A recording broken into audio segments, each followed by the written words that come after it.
Lo que estoy a punto de contar sucedió hace 2 años, en la entrada del Teatro Colón de Buenos Aires, y aún hoy me hace reflexionar sobre cómo nuestros prejuicios pueden cegarnos ante la grandeza que existe justo delante de nuestros ojos. Esta es la historia de cómo un joven negro de 23 años transformó la humillación más pública de su vida en el momento que definiría no solo su carrera, sino la conciencia de una ciudad entera. Yo estaba llegando al Teatro Colón para cubrir un evento especial, una presentación benéfica que reuniría a algunos de los nombres más grandes de la música. Era una noche de gala, de esas en las que Buenos Aires se viste con sus mejores galas para celebrar la alta cultura. Autos lujosos dejaban a invitados elegantes en la entrada principal. Mujeres en vestidos largos y hombres de smoking creaban una atmósfera de sofisticación que el teatro respiraba desde hacía más de un siglo. Fue en este escenario de glamour que presencié una escena que me heló la sangre y cambió mi percepción sobre cuántas capas de prejuicio aún existen en nuestra sociedad, incluso en los espacios que se consideran más cultos y refinados. Eran aproximadamente las 7:40 de la tarde cuando vi a un joven negro acercándose a la entrada principal del teatro. Vestía un traje oscuro bien cortado, llevaba un maletín de cuero y caminaba con la postura erguida de alguien que pertenecía a ese ambiente. Incluso a la distancia, algo en su presencia llamaba la atención. Había una elegancia natural en sus movimientos, una confianza que contrastaba con la juventud aparente de sus 20 y pocos años. Pero lo que sucedió a continuación me hizo olvidar por completo la pauta que había ido a cubrir. El jefe de seguridad de la entrada, un hombre blanco de mediana edad, que luego supe que se llamaba Wilson Santos, interceptó al joven incluso antes de que llegara a las escaleras del teatro. «Con permiso», dijo Wilson, su voz cargada de autoridad y sospecha. «¿A dónde cree que va?» El joven se detuvo, claramente sorprendido por la interpelación. «Buenas noches. Voy a entrar al teatro». «Ah, ¿sí?» Wilson se cruzó de brazos, posicionándose de forma que bloqueaba completamente el acceso a las escaleras. «¿Y quién es usted para entrar aquí?» «Mi nombre es Marcos Vinicius Silva», respondió el muchacho, manteniendo la voz tranquila pero firme. «Tengo cita aquí esta noche». Wilson soltó una risa sarcástica que me erizó la piel. «¿Cita? ¿Qué tipo de cita podría tener un pibe como usted en el Teatro Colón?» La palabra pibe fue pronunciada con un desprecio que no dejaba dudas sobre las motivaciones detrás de esa interpelación. Otros invitados comenzaron a detenerse y observar la escena, algunos claramente avergonzados, otros pareciendo curiosos por ver cómo se desarrollaría la situación. «Señor», dijo Marcos, su paciencia siendo claramente puesta a prueba, «puedo mostrar mi documentación si es necesario, pero necesito entrar. Hay personas esperándome». «¿Documentación?» Wilson elevó la voz, asegurándose de que todos a su alrededor pudieran oír. «Escuche, muchacho. Trabajo en este teatro desde hace 15 años. Conozco a toda la gente que tiene cita aquí, y le puedo asegurar que usted no es una de esas personas». La humillación estaba siendo deliberadamente pública. Wilson había elegido hacer ese enfrentamiento en la entrada principal, en el horario de mayor movimiento, garantizando la mayor audiencia posible para su demostración de poder. Marcos respiró hondo, haciendo un esfuerzo hercúleo para mantener la compostura. «Señor Wilson», dijo, leyendo el nombre en la identificación del guardia, «entiendo su preocupación por la seguridad, pero puedo asegurarle que tengo motivos legítimos para estar aquí». «¿Cómo sabe mi nombre?» Wilson pareció aún más irritado. ¿Estaba investigando este lugar? ¿Planeando algo? La paranoia estaba escalando de forma peligrosa. Wilson no solo estaba impidiendo que Marcos entrara, sino que estaba empezando a insinuar motivaciones criminales. «Está escrito en su identificación». Marcos respondió con una calma que me pareció impresionante dadas las circunstancias. «No se haga el vivo conmigo, pibe». Wilson dio un paso amenazador hacia Marcos. «Puede engañar a otras personas con esa ropa linda y esa charla de cita, pero yo sé muy bien lo que está haciendo aquí». «¿Y qué estoy haciendo aquí, señor?», Marcos preguntó, su voz aún controlada pero con una frialdad que no había antes. Buscando una oportunidad, Wilson dijo con desdén. Viendo qué puede robar, qué contactos puede hacer para sus negocios. Creen que pueden disfrazarse de gente bien y entrar a cualquier lado. El prejuicio ahora estaba completamente explícito. Wilson no solo estaba impidiendo que Marcos entrara, estaba públicamente caracterizándolo como un criminal basándose únicamente en su color. En ese momento, sentí que necesitaba intervenir.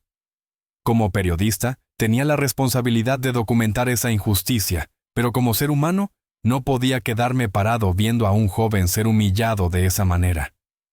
Con permiso, me acerqué a los dos, mostrando mi credencial de prensa. Soy periodista de La Nación. ¿Puedo saber cuál es el problema aquí? Wilson pareció momentáneamente desestabilizado por la presencia de la prensa, pero rápidamente recuperó su postura autoritaria. Ningún problema, dijo. Solo haciendo mi trabajo, impidiendo que personas no autorizadas entren al teatro. ¿Y cómo determinó usted que este joven no está autorizado a entrar? Wilson dudó por un momento. Bueno, él no está en la lista de invitados que yo conozco. ¿Usted verificó alguna lista oficial? ¿Le pidió identificación? ¿Le preguntó con quién tenía compromiso? Las preguntas estaban claramente incomodando a Wilson, pero se mantuvo firme en su posición. Escuche, dijo él, ahora visiblemente irritado conmigo también. Yo sé hacer mi trabajo. No necesito de un periodista que me enseñe a hacer seguridad. Marcos, que había permanecido en silencio durante mi intervención, finalmente habló. Señor periodista, agradezco su preocupación, pero puedo resolver esto solo. Se volvió hacia Wilson. Señor Wilson, usted tiene razón en una cosa. Yo no soy como la mayoría de las personas que frecuentan este teatro. Vengo de la Villa 31, mi mamá es empleada doméstica, mi padre es albañil. Pero eso no me hace menos capaz o menos merecedor de estar aquí. La dignidad con la que Marcos habló fue impresionante. Aun siendo humillado públicamente, mantuvo la cabeza en alto y no permitió que la situación lo disminuyera. ¿Vio?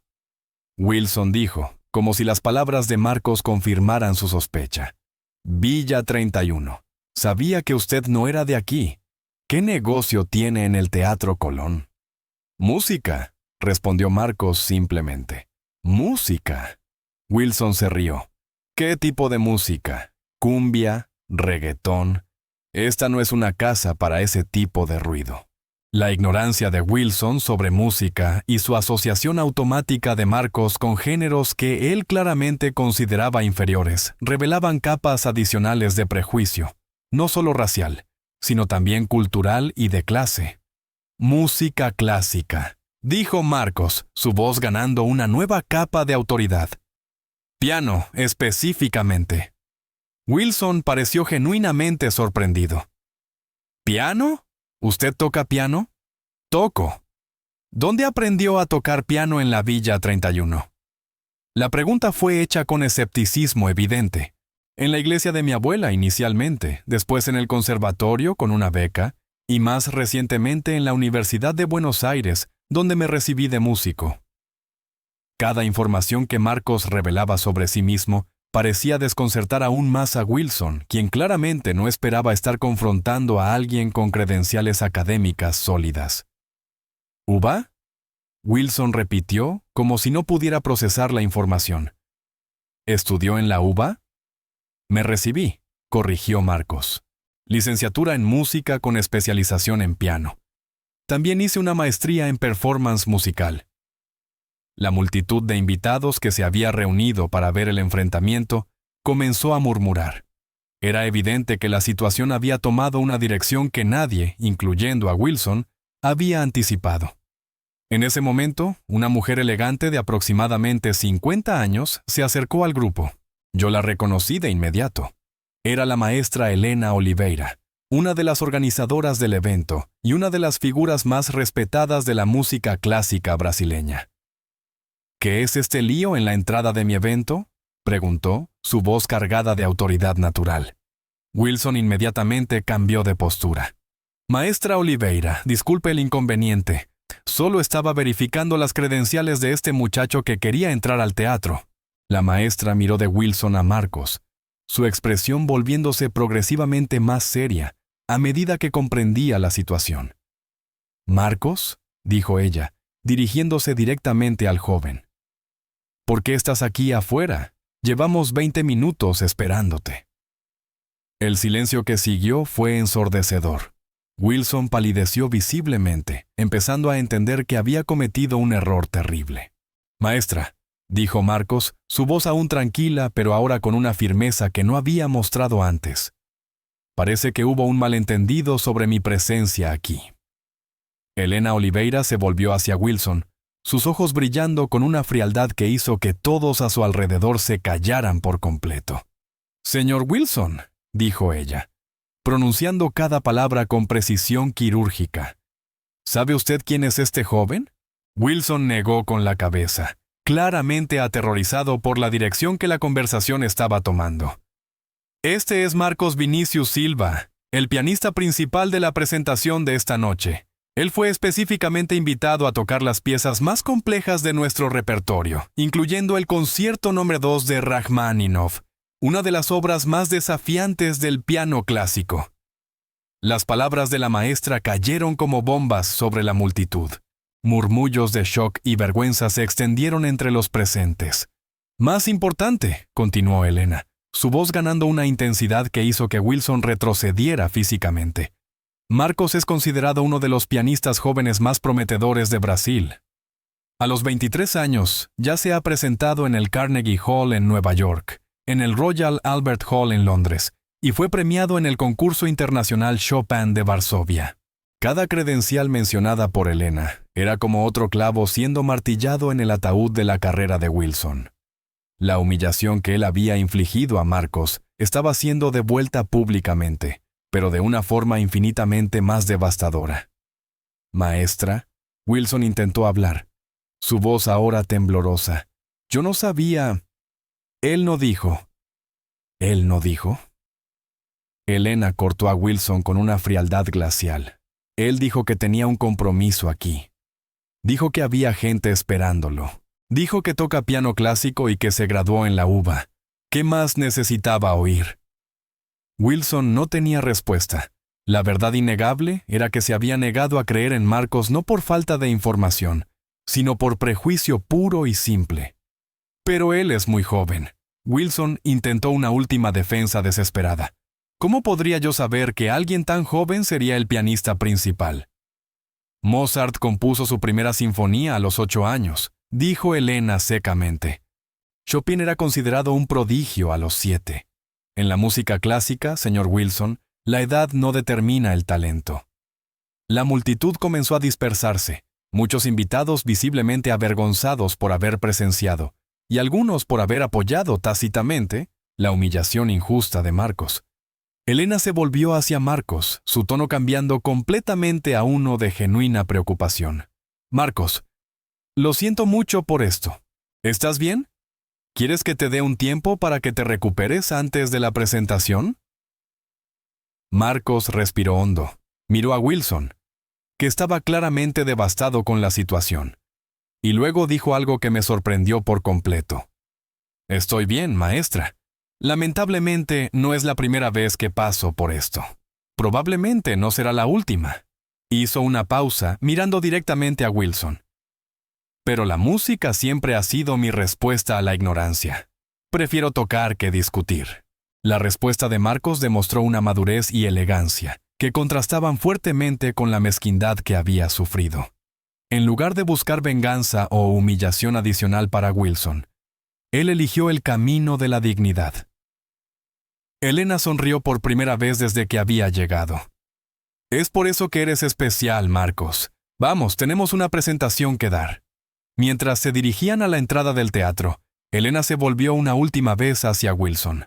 «Señor Wilson, espero que esta noche haya sido educativa para usted.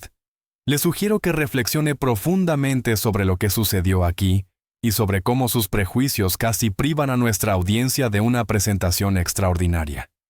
Wilson permaneció parado en la entrada, rodeado por algunos invitados que lo miraban con una mezcla de lástima y desaprobación.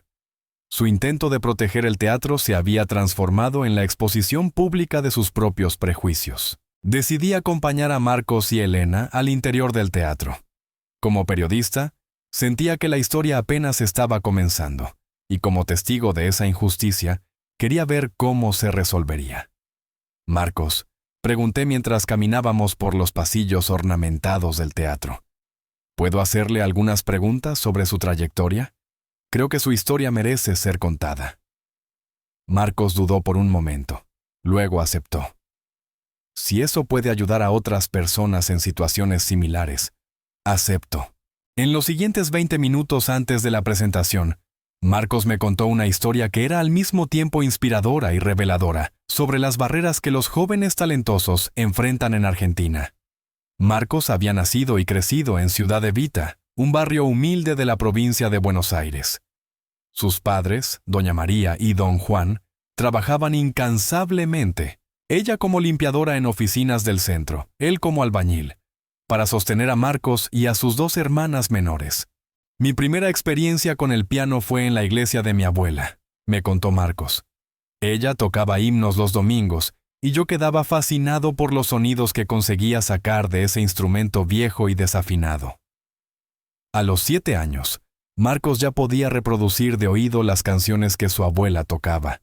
A los 10, estaba creando sus propias armonizaciones para los himnos de la iglesia. Mi abuela se dio cuenta de que yo tenía algo especial, continuó Marcos. Hizo un sacrificio enorme. Vendió sus ahorros de años para pagarme clases particulares con un profesor de piano. El profesor, maestro Antonio Silva, reconoció de inmediato el talento excepcional de Marcos. Él me dijo que yo tenía un don que no podía ser desperdiciado, pero que se necesitaría mucho trabajo y dedicación. Marcos comenzó a estudiar 4 horas al día, todos los días, incluso después de las clases en la escuela pública. Su familia reorganizó completamente su rutina para apoyar su desarrollo musical. Mis padres no entendían la música clásica, admitió Marcos. Para ellos, el piano era cosa de gente rica. Pero ellos veían cuánto significaba para mí, así que me apoyaron incondicionalmente. A los 15 años, Marcos ganó una competencia juvenil de piano que le garantizó una beca en el Conservatorio Nacional de Música. Fue allí donde su vida cambió por completo. Por primera vez, estuve rodeado de personas que entendían la música en el mismo nivel que yo, dijo Marcos. Pero también fue la primera vez que enfrenté prejuicios raciales de forma sistemática. Marcos me contó sobre profesores que dudaban de sus capacidades, colegas que asumían automáticamente que él estaba allí por cupos y no por mérito, y situaciones en las que era constantemente cuestionado sobre su presencia en espacios tradicionalmente blancos. Aprendí que ser negro en el mundo de la música clásica significaba tener que probar mi competencia constantemente, dijo él. Cada error mío era amplificado, cada éxito era minimizado. Aún así, Marcos perseveró. A los 18 años, fue aceptado en la UBA, con la segunda mejor puntuación de la historia, en el examen de ingreso para música. Durante la carrera, ganó varios concursos nacionales e internacionales, llamando la atención de maestros renombrados. La música me salvó de un destino que estaba estadísticamente definido para mí, reflexionó Marcos. Joven negro, de la periferia, familia pobre. Todas las estadísticas decían que yo debería estar muerto, preso o como mucho trabajando en subempleos. En lugar de eso, a los 23 años, Marcos era reconocido internacionalmente como uno de los pianistas más prometedores de su generación. Pero vio hoy lo que todavía enfrento, dijo él, refiriéndose al incidente con Wilson. No importa cuántos premios gane, en cuántos escenarios famosos toque, cuántos títulos académicos tenga. Para muchas personas, siempre seré solo un joven negro sospechoso. La conversación fue interrumpida por un funcionario del teatro, avisando que era hora de que Marcos se preparara para la presentación. Nos dirigimos a los bastidores, donde pude observar la transformación impresionante que sucedía cuando Marcos se acercaba al piano. La ansiedad y la tensión del incidente en la entrada simplemente desaparecieron. En su lugar, surgió una concentración intensa y una confianza absoluta. Marcos probó rápidamente el instrumento, ajustó la altura del banco y hizo algunos ejercicios para calentar los dedos. «Maestra Elena», dijo acercándose a la organizadora del evento, «estoy listo». Elena sonrió.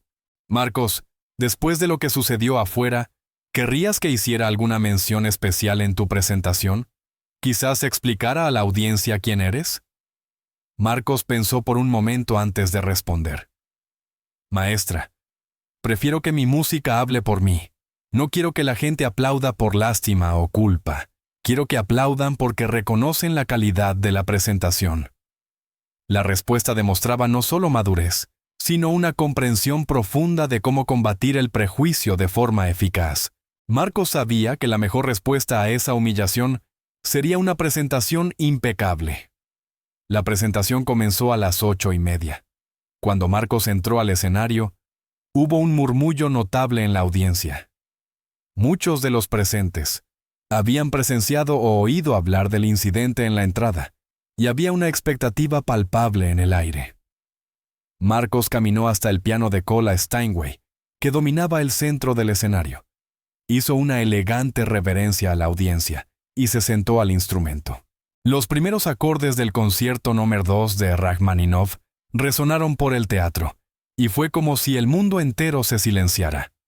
Rachmaninoff es considerado una de las composiciones más técnicamente desafiantes del repertorio pianístico. Requiere no solo un virtuosismo técnico excepcional, sino también una profundidad emocional y una madurez interpretativa que normalmente solo se adquiere con décadas de experiencia. Marcos no solo ejecutó la pieza con perfección técnica, él la transformó en algo trascendente. Cada nota era cristalina, cada pasaje demostraba un control absoluto sobre el instrumento. Pero además de la técnica impecable, había una expresividad emocional que elevaba la música a una dimensión casi espiritual. Durante los 25 minutos de la presentación, el Teatro Colón permaneció en silencio absoluto. Ni un susurro, ni un movimiento en la platea. Era como si las 1,500 personas presentes estuvieran hipnotizadas por la música. Yo podía ver a Wilson en la entrada del teatro, parado en la puerta trasera, observando la presentación con una expresión que mezclaba asombro, admiración y profundo remordimiento. Cuando Marcos ejecutó el final de la pieza, un pasaje de complejidad técnica extraordinaria que pocos pianistas en el mundo consiguen tocar adecuadamente, fue como si él canalizara décadas de frustración, humillación y determinación en una explosión musical catártica. El último acorde resonó por el teatro, y por un momento que pareció eterno, hubo un silencio total. Entonces, como si despertara de un trance colectivo, toda la platea estalló en aplausos. No eran solo palmas. Eran ovaciones de pie, gritos de ¡bravo!, lágrimas de emoción en los rostros de muchos espectadores. Marcos se levantó, hizo otra reverencia elegante, y por primera vez desde que lo había conocido, sonrió genuinamente. La ovación continuó por más de 5 minutos. La gente en la platea gritaba pidiendo un bis. Otros simplemente seguían aplaudiendo como si quisieran que el momento durara para siempre. Elena Oliveira subió al escenario con lágrimas en los ojos. «Señoras y señores», dijo por el micrófono, «acaban de presenciar algo extraordinario. Esta no fue solo una presentación musical. Fue una demostración de cómo el verdadero talento supera cualquier barrera, cualquier prejuicio, cualquier obstáculo». La maestra hizo una pausa, mirando directamente a Marcos. Marcos Vinicius Silva, a los 23 años, nacido y criado en la periferia de San Pablo, acaba de probar que la excelencia no conoce color, clase social u origen geográfico. Acaba de probar que cuando permitimos que el prejuicio nos ciegue, corremos el riesgo de perder la oportunidad de presenciar la grandeza. Mientras la maestra hablaba, yo veía a Wilson al fondo del teatro, claramente devastado por lo que había presenciado. La comprensión del tamaño del error que había cometido estaba escrita en todo su rostro. Después de la presentación, hubo una recepción en el hall principal del teatro. Marcos fue inmediatamente rodeado por admiradores, críticos musicales, otros artistas y patrocinadores culturales. El joven que había sido detenido en la entrada una hora antes era ahora el centro de atención de toda la élite cultural de Buenos Aires. Fue durante esa recepción que presencié un momento que resumió perfectamente toda la lección de esa noche. Wilson se acercó hesitantemente a Marcos, que estaba conversando con un grupo de admiradores. Cuando Marcos lo vio, el hall se silenció visiblemente. Todos querían ver cómo se desarrollaría ese encuentro. «Señor Marcos», dijo Wilson, su voz temblorosa y baja, «¿puedo hablar con usted un momento?» Marcos se disculpó con el grupo y se dirigió a un rincón más reservado del hall. Yo y varias otras personas observamos a la distancia, curiosos por ver el desarrollo de ese encuentro improbable. «Señor Marcos», Wilson comenzó, luchando claramente para encontrar las palabras correctas. Yo quiero pedirle disculpas por lo que sucedió esta noche. No hay excusa para cómo lo traté». Marcos escuchó en silencio, su expresión seria pero no hostil. «Yo creí que estaba protegiendo el teatro», continuó Wilson, «pero en realidad estaba protegiendo mis propios prejuicios. Estaba dejando que mi ignorancia me impidiera reconocer su grandeza». Wilson hizo una pausa, visiblemente emocionado. Su presentación fue la cosa más linda que he escuchado en mi vida, y saber que yo casi impido que eso sucediera me deja devastado. Marcos permaneció en silencio por un largo momento, procesando claramente las palabras de Wilson. «Señor Wilson», dijo finalmente, «gracias por las disculpas. Acepto su sinceridad, pero quiero que entienda algo. Esta noche no fue sobre mí probando mi valor para usted o para cualquier otra persona. Fue sobre mí siendo fiel a mi talento y a mi pasión, independientemente de cómo otros me vean». Wilson asintió vigorosamente. «Entiendo, señor, y quiero que sepa que esta noche cambió algo en mí. No voy a juzgar más a las personas por su apariencia. Voy a dar a todos la misma oportunidad de mostrar quiénes son realmente». «Esa es la única forma real de crecer», respondió Marcos. «Reconocer nuestros errores y comprometernos a hacerlo mejor». La conversación entre Marcos y Wilson fue observada por decenas de personas en el hall, muchas de las cuales habían presenciado el incidente inicial en la entrada. Ver al joven pianista responder a la humillación con gracia y sabiduría fue tan impresionante como su performance musical. En los días que siguieron, la historia de lo que sucedió en el Teatro Colón se extendió rápidamente por los medios y las redes sociales. El video que grabé del incidente en la entrada, contrastado con grabaciones de la presentación de Marcos, se volvió viral, generando debates intensos sobre el racismo, el prejuicio de clase y el acceso a la cultura clásica. Marcos fue invitado a decenas de entrevistas de televisión, donde habló elocuentemente sobre su trayectoria y sobre los desafíos que los jóvenes negros enfrentan para acceder a espacios culturales tradicionalmente elitistas. «Mi historia no es única», dijo en una de esas entrevistas. «Hay cientos de jóvenes talentosos en las periferias de Buenos Aires que nunca tendrán la oportunidad que yo tuve, porque las barreras sociales y económicas son muy altas». El incidente también provocó cambios concretos. El Teatro Colón implementó nuevos protocolos de entrenamiento para su equipo de seguridad, enfocándose en la sensibilización sobre la diversidad y el combate a los prejuicios. Wilson, por su parte, se convirtió en uno de los más fervientes defensores de Marcos y de los jóvenes artistas de la periferia. Buscó formación específica sobre relaciones raciales y comenzó a trabajar como voluntario en proyectos que llevan música clásica a comunidades vulnerables. «No puedo deshacer lo que hice», me dijo Wilson en una conversación meses después, «pero puedo garantizar que nunca más suceda con otra persona bajo mi responsabilidad». Marcos usó la visibilidad ganada para crear la Fundación Teclas de la Esperanza, una organización que ofrece clases de piano gratuitas para niños de bajos recursos y becas para jóvenes talentosos que quieren seguir una carrera en la música clásica. «Quiero que las niñas y los niños de la periferia vean que es posible llegar a donde yo llegué», explicó Marcos durante el lanzamiento de la fundación. «Pero más importante, quiero garantizar que cuando ellos lleguen allí, sean recibidos con respeto y reconocimiento por su talento, no juzgados por su origen. La Fundación ya ha beneficiado a más de 200 niños en sus 2 años de existencia. Varios de ellos ya han ganado competencias juveniles de música, y una chica de 15 años llamada Isabela, fue aceptada en el conservatorio con una beca integral.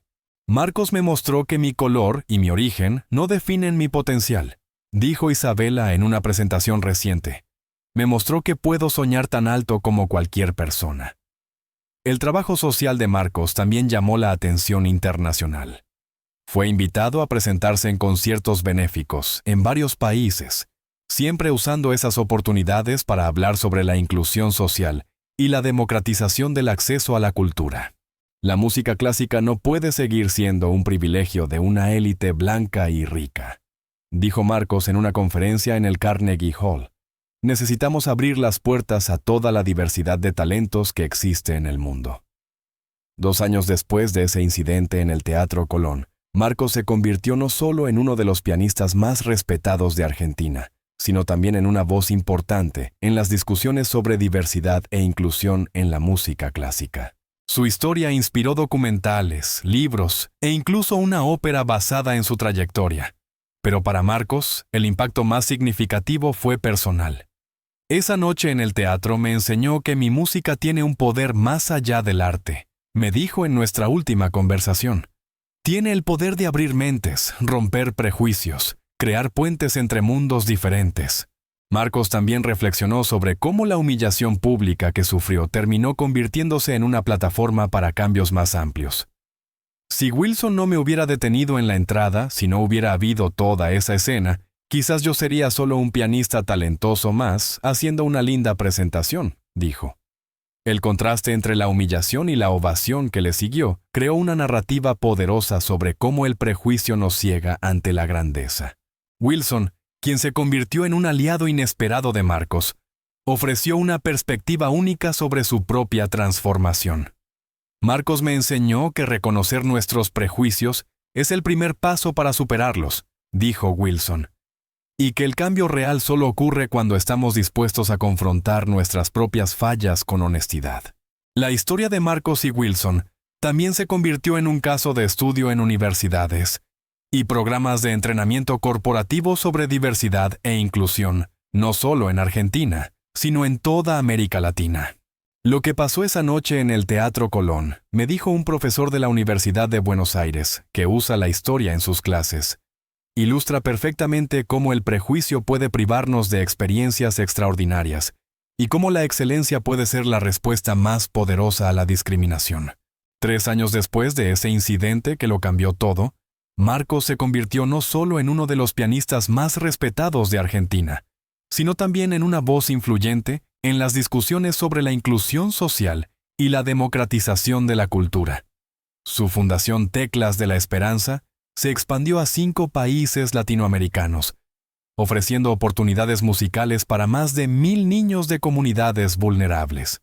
Varios de sus primeros alumnos ya se han presentado en teatros importantes, perpetuando el ciclo de transformación que Marcos inició.